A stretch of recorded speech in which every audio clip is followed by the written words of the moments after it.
sabi ko, ano ba to? Wala rin akong idea sa barley. Wala ka talagang idea, hindi ko siya alam. And kaya sa akin, try ko daw ang barley. Pero hindi pa ako ready. Sintido ko, ang sakit. So, alam ko na may mali sa katawan ko. Alam ko na may nangyayaring hindi maganda sa katawan ko.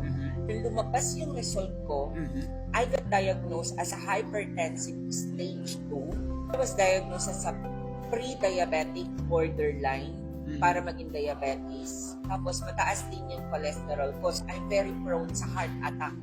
Ganito ang gawin mo, 2 sachet everyday, isa sa umaga paggising mo, empty stomach, isa bago ka matulog, tapos 4 na capsule.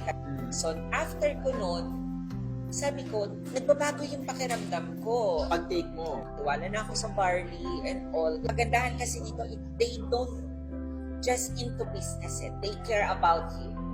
They care about you. They, oh my God, I have goosebumps. Kasi yun yung nangyari sa akin.